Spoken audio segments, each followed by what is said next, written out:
Welcome to Huddle for Success, real talk, real goals, and real results, where they help you make it happen in your life and business. Your hosts are Mark, Bruce, and Duane Gibbs, and they're here to help you level up your mindset, growth, and your success. Whether you're after personal growth or financial growth, they have you covered. Now let's huddle up. Hey everyone, welcome to another episode of Huddle for Success. I am your host, Duane Gibbs, alongside the Hall of Famer, Mark Bruce, my partner. Good morning. Good morning, Duane. I think you're the Hall of Famer, man. You are. Have you gotten any riff about that yet? I expect it soon. I do expect it soon. Nothing yet. I haven't caught up with the guys yet, but I'm sure I will.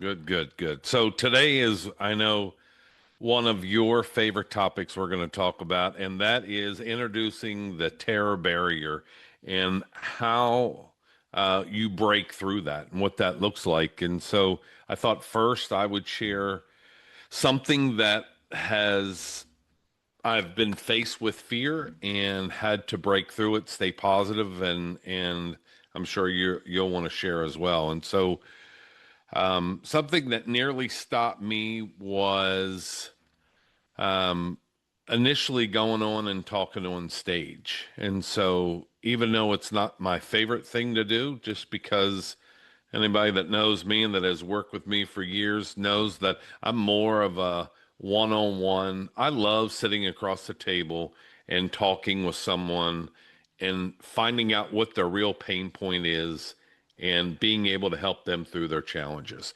And so being able to get up on stage, everybody has a fear with that. And so I remember the first time that I did, I was introducing the owner of the company, and we were in New York City. We were at the Marriott downtown, and I had to introduce him, and there were about 800 people in the room.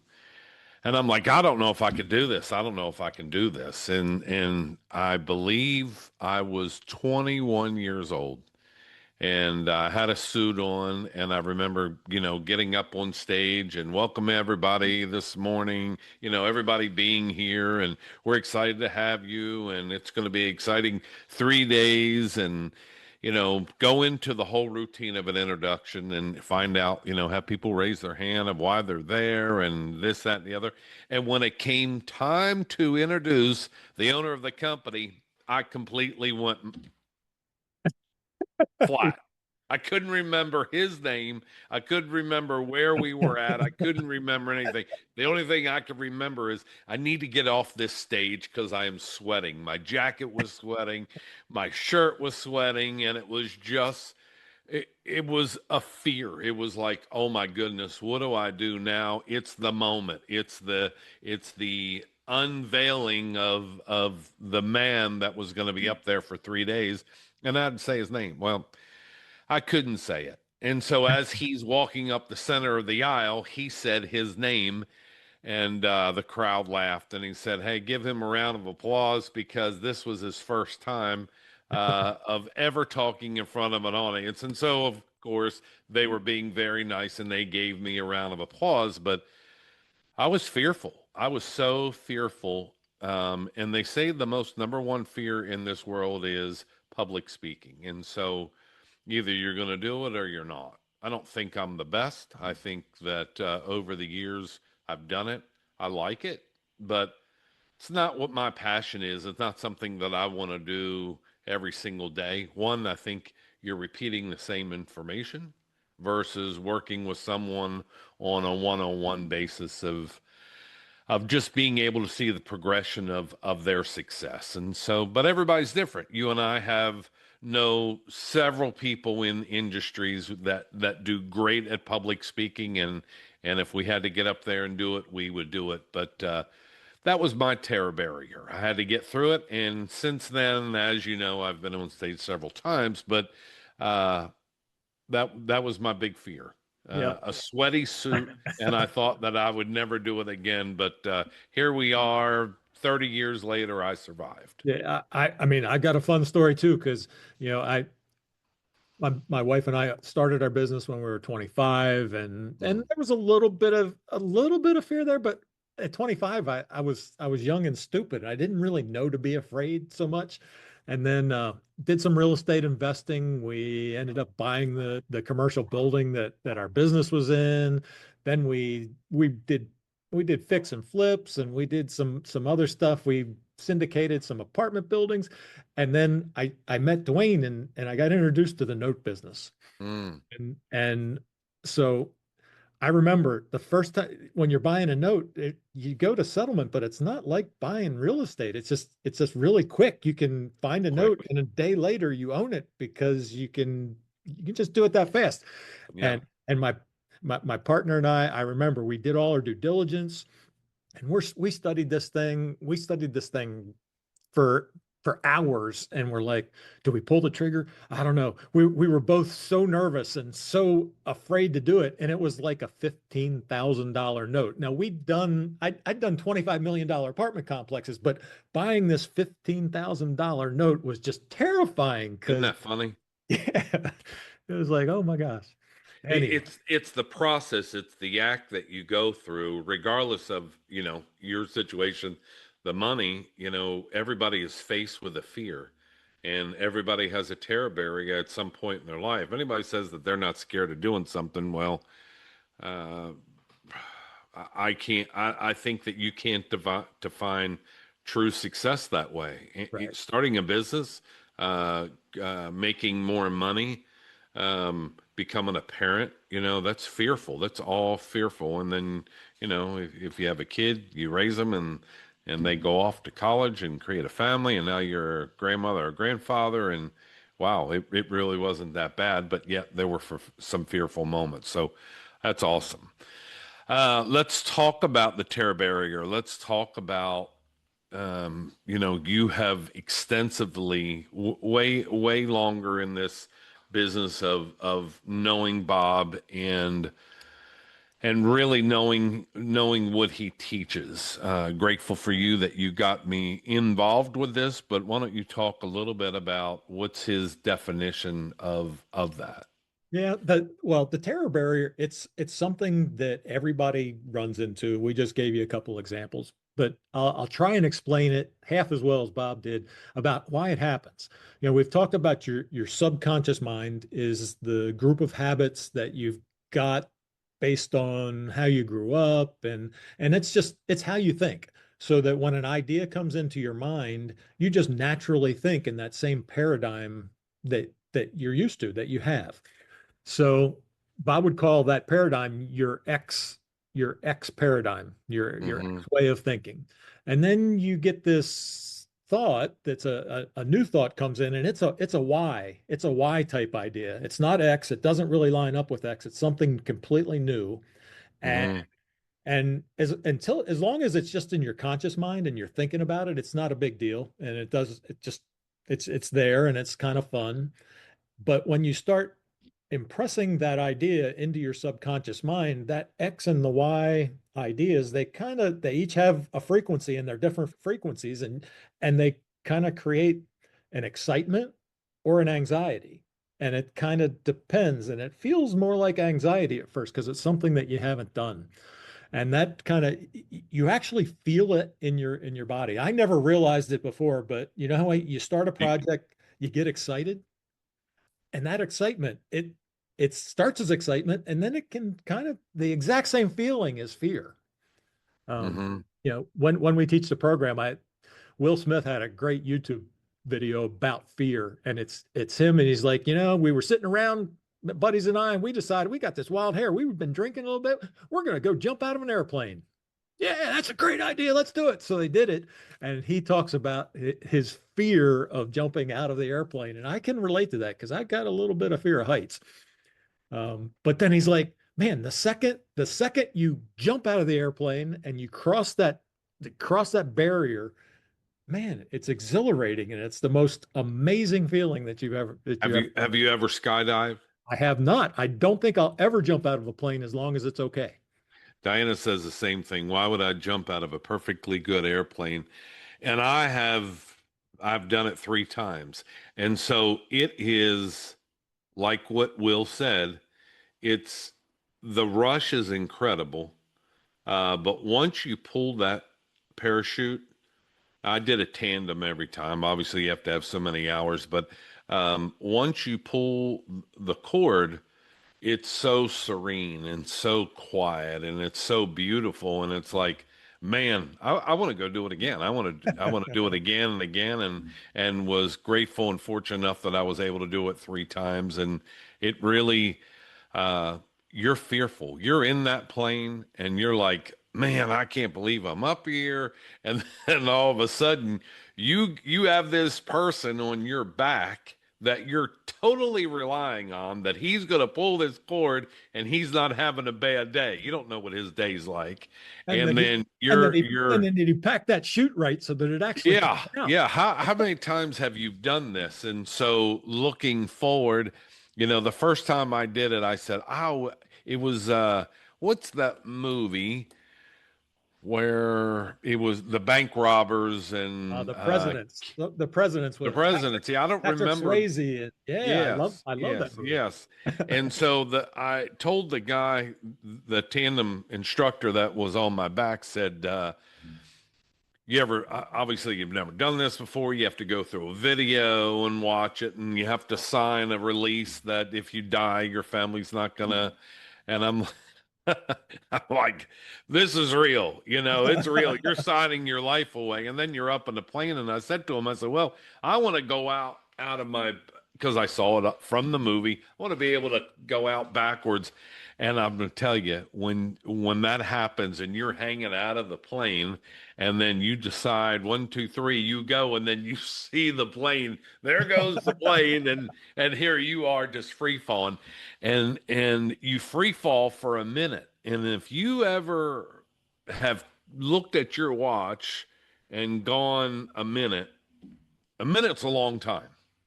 A minute's a long time free falling, knowing that a perfectly good airplane just flew right past you. And so, anyhow, I've gone on enough about that. But being able to break through that barrier, it's incredible. I think that's what led me to be able to go up two other times, because I broke that barrier and realized how fun it was and the serene of the moment. And it was awesome.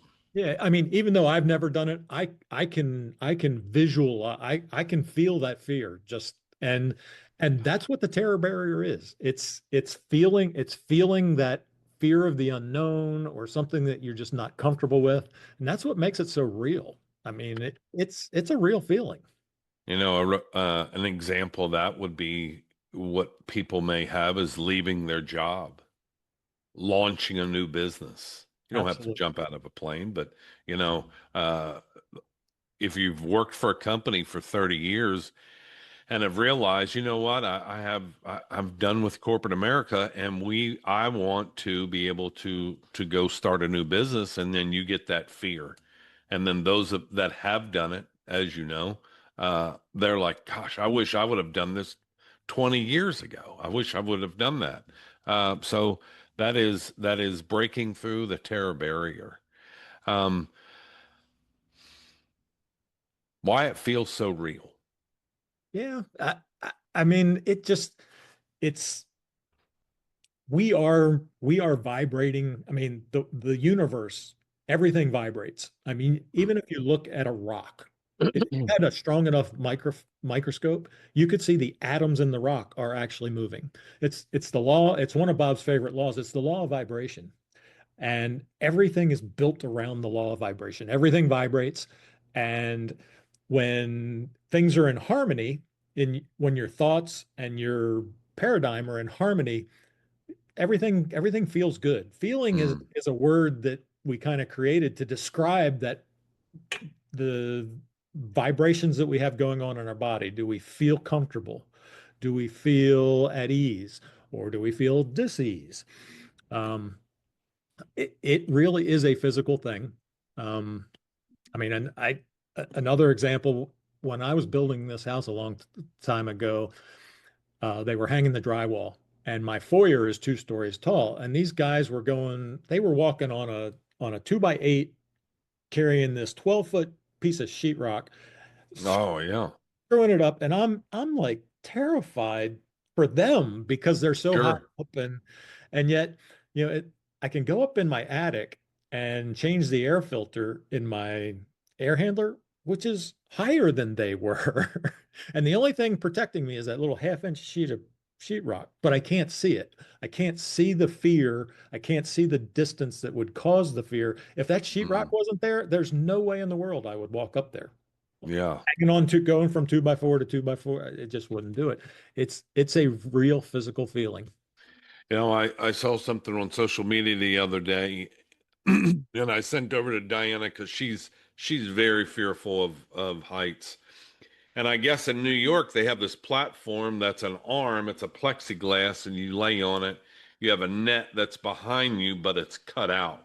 So your face is through the plexiglass, and it's a hydraulic and it lays you over. It's up on, I don't think it's the Empire State Building, but it's another building. It's a like lookout building that's in New York, and then it literally just lays you over, and you're horizontal with this platform. I saw it and I was like, oh my goodness, I think that's would I do it? I probably would. But she was I'm like, hey, we didn't do this. And she was like, there's no way. I'm not doing that. Me either. So Yeah. I hate to put you on the spot, but you're very good at the stages, explaining the stages for the terror barrier. Okay. Yeah. Can you do that? Yeah, the terror barrier, I mean, it kind of starts, Bob called it bondage. I kind of call it the status quo. It's you're just in this state, everything's going along fine. Um, and I kind of talked about it before, where you get that new idea, you want to start a business, you got to do a new career. That new idea comes in, but you've never done it before. And it's fine. That's kind of called the reasoning. You're reasoning out whether you want to take the next step, whether you want to move to the next level. But it's once you impress that idea into your subconscious mind that it starts conflicting with your current paradigm, and that's the terror barrier. That's where the terror barrier hits, and you say, oh, I don't know, why do I need to do this? I don't really need to do this. I'm kind of comfortable back where I am. And if you do that, you bounce off and you go back to the bondage of your old thinking, and you never grow. It's when you break through that terror barrier and decide, look, I know it's uncomfortable, but as soon as I get out of that door of that airplane, it's going to be amazing. That's when you kind of hit freedom, and you get to the next level of success. Wow.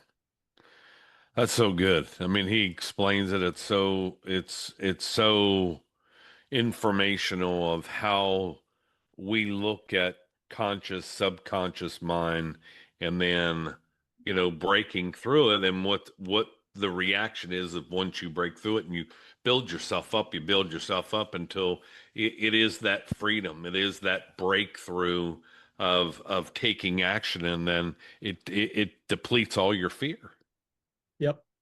I Yeah. mean, it just goes back to the power of your mind. Thoughts are power, and if you allow your thoughts to stop at that wall where you feel uncomfortable, you don't move forward. If you allow your thoughts to say, look, I know this is uncomfortable, but getting on camera and talking to people on YouTube or Facebook or wherever we're talking to you from now, it's really not that bad. Once you do it a Yeah. few times, it's not that bad. So, Um, I would say breakthroughs of how um, that you have broken through it, and what's that look like? I would say number one would be awareness. Recognizing fear is just it's the resistance. It's not reality. yeah, I think It's Bob not the saw, reality. yeah, I mean, Bob saw when anytime he felt fear or resistance, he's like, I need to go forward. That's a green light. I need to go. you know, and then you just have to make the decision, which is the second step. You have to Mm, make the decision to fight through it and learn from it. We've talked about in the past, you want to fail as fast as you can. Don't worry if you fail. The more you fail, the closer you get to success. mm. And repetition. I always say repetition, repetition, repetition until it becomes reflexive. You have to just constantly do it. You have to constantly, you know, be repeatable on the fears that you have. And just like initially the awareness, it's a resistance. It's not reality. So the repetition, repetition, repetition until it becomes reflexive, you know, it, it's a clear picture of, wow, I broke through that. It really wasn't that bad. Yep. And it kind of goes back to one of our previous podcasts where after you repeat it and repeat it, you you repeat it by doing it and Yes. to take action. If you don't take action, you'll never break through the terror barrier. You've got to take that first step. Jump at it, that first step at the door of the plane, or you'll never experience what Dwayne says is really amazing feeling. Well, I thought it was. I mean, that's why I did it 3 times, but call it crazy. Yeah. My dad would, when I did it the first time, he was like, "You're nuts." He's like, what is wrong with you? I thought I'd talked better sense into your head over the years. I'm like, I just thought it'd be fun to do, and it was. But was I scared? Heck yeah, I My, was my, scared. my But dad my dad did it, but the guy behind him had a gun. So did the oh, guy. So did the guy in front of him because he was in the Air Force. He was in the Army. He was jumping out of the yeah, plane. yeah, that's awesome. He wasn't Bodie. I guess that's the No, guy's name. Patrick Swayze yes. was he? I think his name was Bodie. But anyhow, and so we have awareness, we have decision, we have repetition, we have action, and then we have what? Support. Support. It's always easier to get through the terror barrier if you've got support from somebody who knows what it's like to fight through terror barriers. Hmm. That's what coaches are for. That's playing when you play sports. The coach shows you a good coach will show you how to be a winner because he's been a winner before, and so support is key. Let's talk about, I think, the last one, and that's the role of risk and growth. Well, there's risk in everything that you do and everything that you don't do. Sometimes the biggest risk comes from not doing. You can't grow without risk. And the thing that you want to be sure of is that you I mean, it kind of goes back to having support, having that mentor, having a support group, a mastermind group. You can't grow without risk, but if you have people along to help you point out obstacles, I mean, I think you said, Dwayne, we know a lot of ways not to do things. So if you've Yeah. got that person that can point out the very dangerous risks, but you can't be afraid to take risks. Failure is part of success. I mean, we talked about if if if you're constantly if you're constantly failing, you are succeeding because you're hopefully you are. Let me say that. Hopefully, if you're failing and failing and failing every single time, you're able to implement and learn off your failures to create success. Because if not, well, then obviously you're going in the wrong direction. I say money is a result, not a cause. You have to do something. If you do something, eventually you'll get paid for it. No different than fear and success. You continue to have fear, eventually you're going to have success if you can learn from it. Yep. Thomas Edison designed about 10,000 light bulbs that didn't work before he changed the world and lit it up. Um, I know that Bob talked about most people are programmed to just play it safe. Hey, I'm going to do my 9 to 5. I really have this dream. I really want to be able to do X on my own. But I got a 9 to 5 job. I've been here 30 years. I'm going to continue to stay here, even though I have a good pension. I want to be able to do something else for my life and something that's fun where it's fun to go do every day. If you're not doing something fun that you love to do every single day, then why continue to do it? And so we all at some point in our life have played it safe until you have the fear, you break through the fear, then you have success, and then it becomes like, Bob talked about. If you only made $50,000 a year, you can't see beyond making $100,000 a year. Right. You know, you just can't always play it safe. You and I think as entrepreneurs and people that are listening, a lot of people that know that you have to think outside the box sometimes. And even though that may be dang scary, the result is so much better, I think, of thinking and being outside the box with a plan. If you're living outside the box with no plan, well, that's disaster. That's dangerous. But having a plan, not playing it safe, but yet having a plan to that you can visually see, that's awesome. Yeah. I mean, we hope our discussions here every week plant a seed and encourage you to take smart risks and surround yourself with people that that can help you in your risks to get to that goal that you truly want. We just hope that we inspire you to do that. Yeah, that's awesome. Um, what else? Well, I think we can reflect on your dream. I mean, we want everybody to reflect on what it is that you truly, truly want. What would your life be like if you knew you couldn't fail? What would you do? What would you do if you, because, if you let the fear stop you, you'll never grow. But if you start with the idea that you have to succeed, that it's impossible for you to fail as long as you don't stop, I think that's the best attitude to take. How about this? I used to say this to students that I worked with in the note space of they wanted to change their life. They wanted to do something different, and they saw value in investing in notes. These were people that have done a bunch of fix and flips and wholesalers and all types of facets of real estate. Um, and they said, "Hey, I wanted to learn this, but I'm just going to continue to do this." Well, what what what would it look like if you didn't do X? Think about that. Let's talk about, if you didn't go into a direction that you really wanted to, and you just stayed stagnant, what would that look like? What do you think the result of that would be? Yeah, I mean, this is a day and age where if you're not constantly learning, constantly evolving, markets change.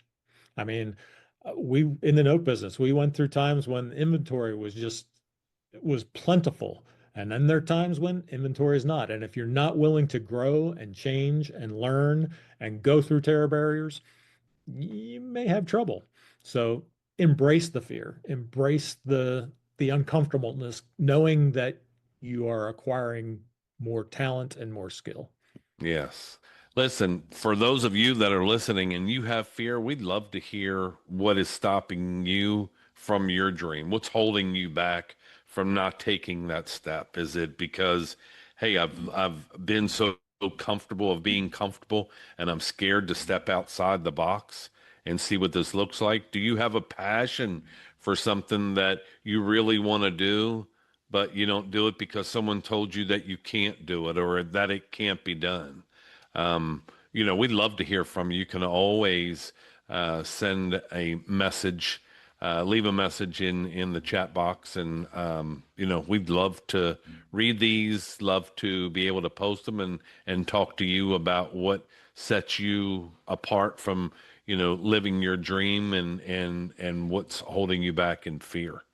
Yep. And we'd be Any, more than happy to have that conversation and see if we can help you out. absolutely. Any closing comments you want to make? No, just embrace the excitement of fear. Embrace the excitement of fear. I mean, it's time to grow. There's so much going on. We're not going to recognize our world. The days when the Wright brothers introduced flying was amazing. You had the Wright brothers, you had Henry Ford, cars were invented, airplanes were invented, all in the early 1900s. These next 5 years are going to make that seem like nothing was happening. It's Mm. going to be exciting. So Yeah, for sure. So, Mark, with all this being said, I think it was a good episode. Any last minute thoughts you want to wrap up with? Well, the only thing I'd like to say is just remember every time that you try to start a new project and it's a big project, that you will hit the terror barrier. You will hit that fear, that fear of the unknown, and embrace it. Acknowledge it, uh, identify it, know that it's there, make a decision to get through it. And every time you get through a terror barrier, the next one will be easier. Oh, I love it. I love it. Well, listen, we appreciate everyone tuning in to this weekend, or this week, excuse me, this week, Monday's Huddle for Success.